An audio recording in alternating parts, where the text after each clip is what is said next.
What's up, family? We are on the countdown for episode 89 of Ask Jay, our 90 days of this platform is coming to a wrap, coming to an end. And I'm just getting off the road after an amazing week in Baltimore, Maryland, where we hosted our first corner class, where we talked about credit, homeownership, and investing on the corner, literally outside on the corner of Harlem Avenue and Dolphin Street, on that corner, which is 850 Harlem Ave, where our community partner, New Hope Baptist Church, helped us organize on the ground. When I say us, I mean YMC. You don't see that up here, but YMC is our community organization, which is all about being new role models and building better Black communities, right? So we are in Baltimore putting in actual work.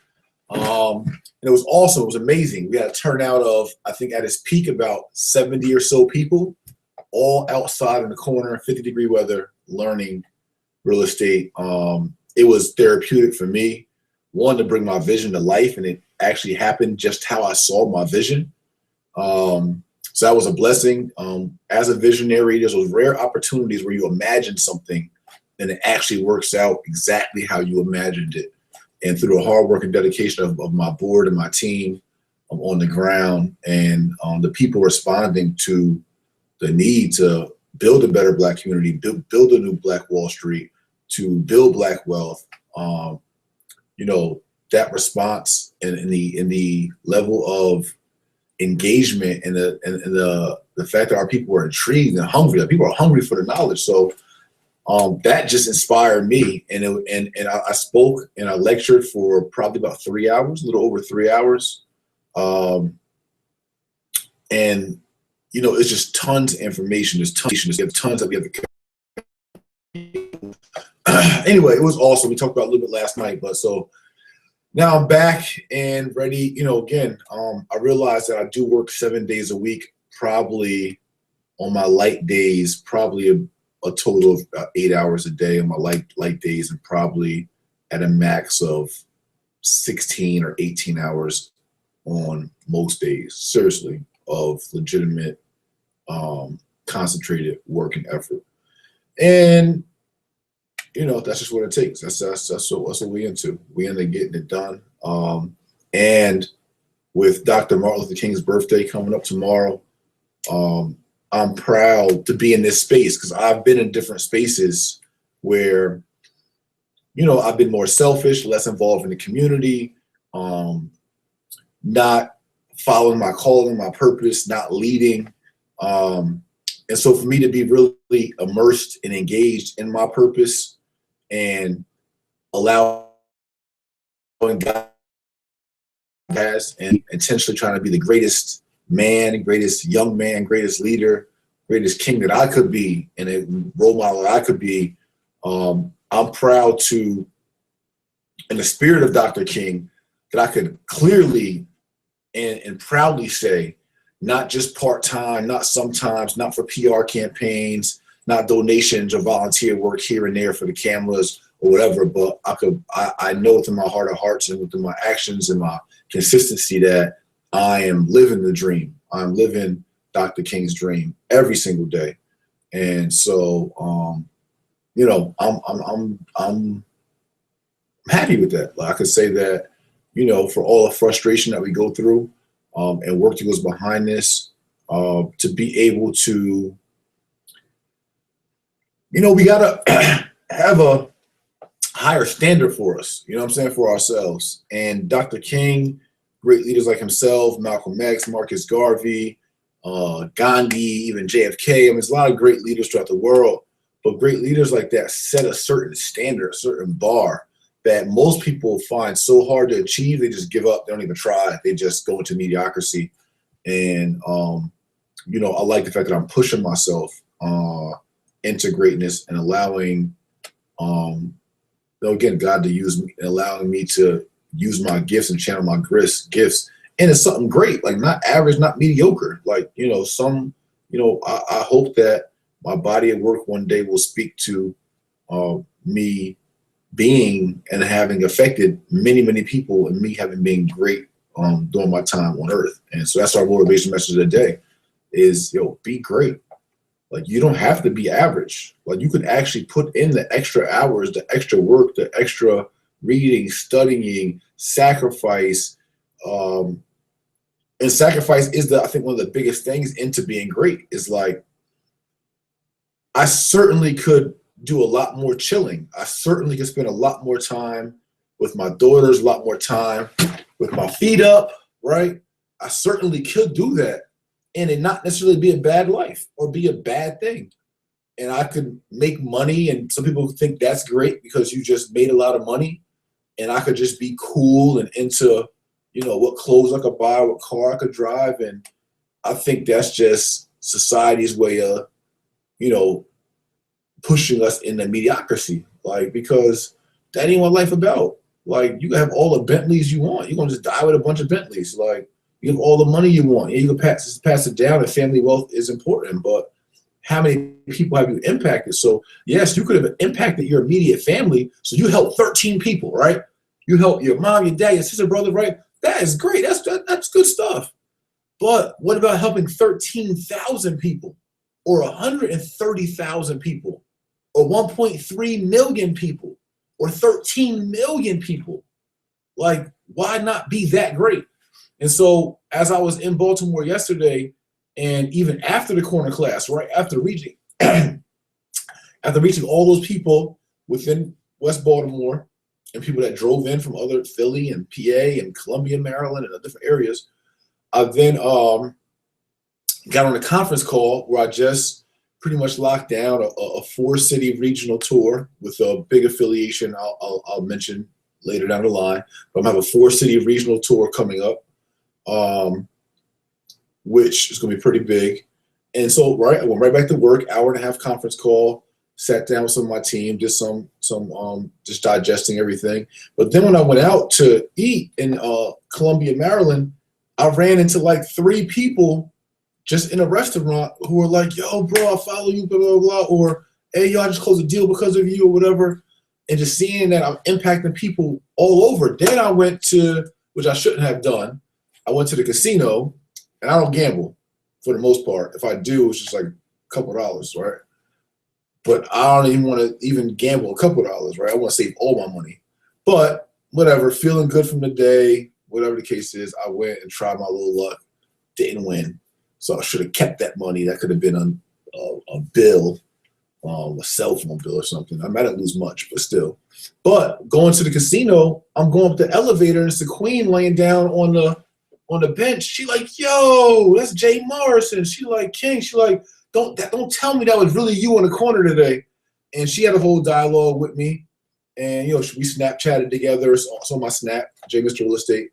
But it was like just seeing the lives that I'm changing, and it's still not enough though. It's not even close to enough. We so deep in the hole.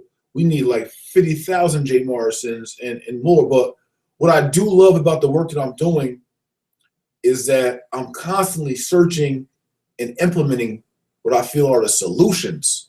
And that's what I'm trying to push other leaders. And I don't know, whatever. People are going to do what they're going to do.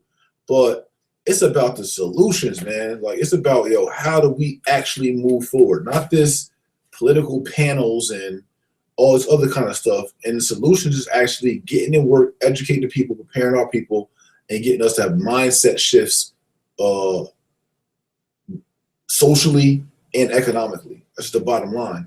And those social components, it's like, again, what we do as kings and queens is one start. It's like, elevate. And that's what I said yesterday in Baltimore. It's like, we got to get off this. I hear it so much in our music and just in everyday talks with different kings. It's like, we just got to keep elevating ourselves. We got to keep elevating ourselves. And I think a lot of what we fall into is this mediocrity of like, we got so accepting of just being cool niggas and bad bitches. Like, that's supposed to be the fly thing. I just heard a couple of Meek Mill songs. I hear a couple of Drake songs. Here it is. Everything is like my bad bitch, my nigga. This like, we gotta get off that, man. Like, we super losing. Like, yo, why keep minimizing ourselves? Like, we've been like super minimizing ourselves. And that's just like, man, ain't nothing royalty about that. It's nothing great about that. So just on all levels, man, we gotta keep stepping our game up and pushing and elevating. And that's what's so important. It's like, and I was off my track just over a year and a half ago when I wasn't on that. Although I was giving everyone a positive message, there's no way I could be a real role model, but that's how I speak, and that's how I'm showing young kings and queens how we should speak and how we minimize ourselves. And it's like, I think it's a balance between, you know, again, I don't like being put in boxes. I don't think it's about being a conscious brother or sister, or you are you got to be a nerd, or you got to be a geek, or you got to be a dope boy, you got to be a this, man. You just be you. Like, you know what I'm saying? Your life is your life. You be you, but you always want to evolve. And you always want to be great. That's the whole freaking point of everything. It's like, you'll keep trying to be great. Like, you know what I'm saying? Like, you can being versatile is being great. Being able to dress up and dress down is being great. Being able to speak up and speak down is being great. Like, all those things are really great. So you don't gotta be one way. You don't gotta necessarily you want to evolve and change yourself, but you don't have to be something that's not natural to who you are within, but be the best you that you are. Like, tap into the you like, I'm me. Like, this is me. Like, I don't got a front for nobody. Like, and that's what I try to do, is like always just be as authentic as I am. Like, I come from what I come from. So there's gonna be some little rough edges to me, to the average middle class or polished person. I don't come from that environment, but I'm always evolving, so that way, I don't know, just that good happy medium mixture or whatever. So anyway, again, as we move forward, this episode, I mean, this platform will be coming to a wind down. Our final episode, coincidentally, is on Martin Luther King's birthday, Dr. Martin Luther King Jr.'s birthday. So that's hot. I didn't even plan it that way. That's hot. And that'll be our final episode. But even within everything, it's like, yo, let's be great moving forward and keep being great. And obviously, I'm gonna have other platforms coming up tomorrow. Make sure you register. moneychurchmondays.com. Tomorrow's webinar: 3 ways you can invest your income tax refund. Go to moneychurchmondays with an S.com. Register for tomorrow night's webinar, 8 p.m. Eastern. I'm going to give some great game away on that webinar. And then Tuesday, we're in King of Prussia outside of Philly doing a Building Black Wealth webinar. So make sure you hop into that. And now I want to get into our questions. Hold on a second. Pandora just kicked in out of nowhere.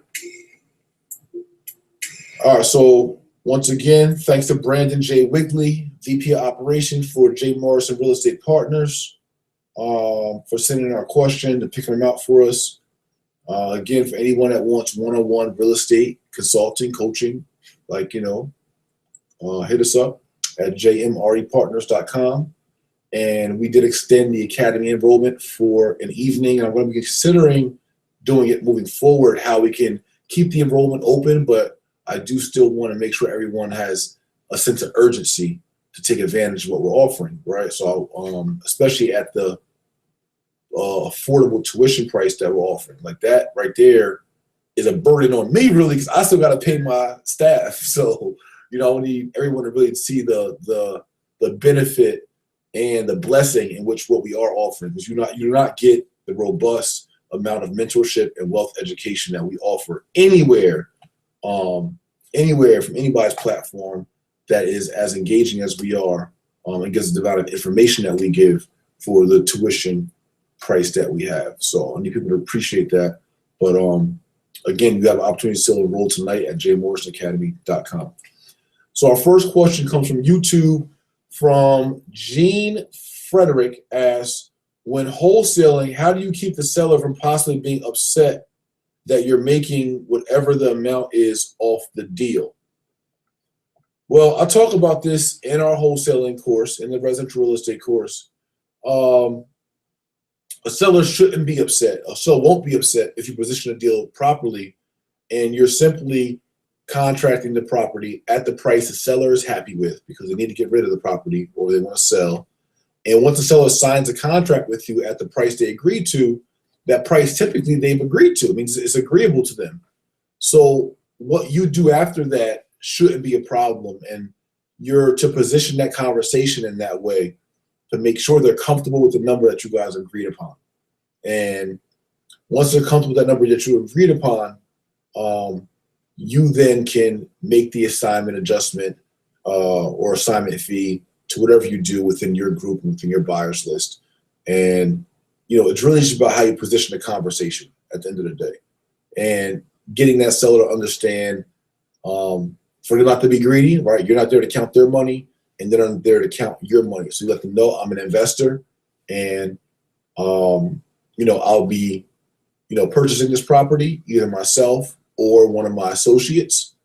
And so in that transaction with my associates, there may be a fee that I'll make for assigning this contract to them if I choose to go in that direction. And so, I'm an investor. I'm here to make money. I don't use my time. That's how I make a living. So getting them to understand you're an investor and that's how you make your living. They shouldn't be mad at you making your living doing what you do to feed your family. So, it's all a positioning.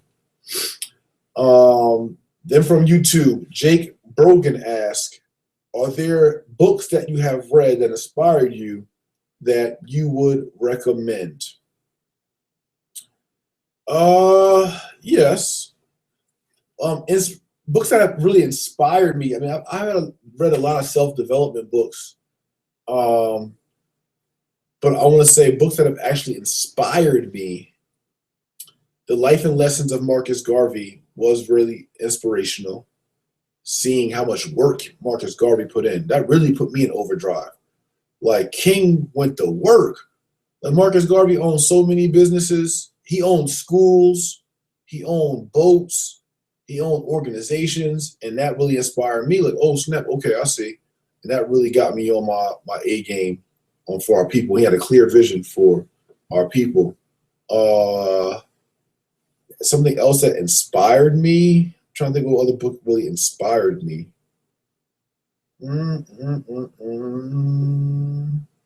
I haven't read that many biographies, to be honest. Usually biographies are inspirational. A lot of this, most of the books I read, I guess, are kind of like self-development books. Which, I've always recommend University of Success, Celestine Prophecy, The Alchemist. I feel like there's something else I've read recently that was kind of inspirational. I don't know. So that's the best I can give you right there. From YouTube also, Dwayne Avery, can I use a FHA 203K loan for rehab costs on a 4-family with a possible storefront and still get the traditional FHA loan benefits such as low 3.5% to 5% down payments? Yes, the storefront part, you need to double check with your mortgage broker. But in regards to a 4-family in general, yes, you could still get the benefits of an FHA loan at a 203K with the low down payment, the low interest rate, etc. So, yes. From Facebook, Javon Stewart asks, who you got for the Super Bowl? I would love to see the King Cam Newton and the Carolina Panthers take the Super Bowl. That would be nice. That would be epic. I'm rooting for Cam, especially with all the adversity he's been through throughout his career, his college career, and to see him keep reaching new heights is amazing. Still, Tom Brady. I don't know. I got kind of a feeling that Brady might be on his Brady stuff, and he might catch a W. But I'm a root for Cam and the Carolina Panthers. That's what I got. And then lastly, from YouTube again, Ty West, when inspecting a potential investment property, what are some indicators of structural damage? Well, if you see a lot of spots, watermarks in your top floor roof, or molds or holes or soft sheetrock or soft wood, that would indicate that there's been water damage or leaks from the roof. If you see in the basement, if you see moisture at the bottom perimeter of the basement or water lines, even if it's dry, you see water lines around the basement, that will show that the basement gets moisture or takes on flooding.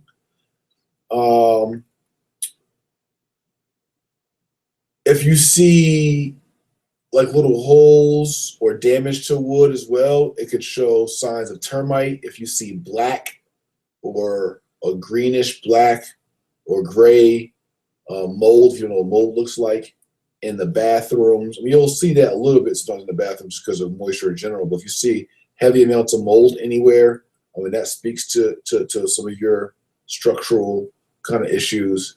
And then just through your inspection, though, you're really going to find out about your foundation. If you see any obvious cracks in the foundation or anything like that, those should be of concerns to you. Any leaning or sinking of the property that may not be, if it's visible to the eyesight, that means it's really bad. But it may not be visible to the eyesight. But when an inspector comes with a level and gets to really look at the property, those things should be of concern to you as well.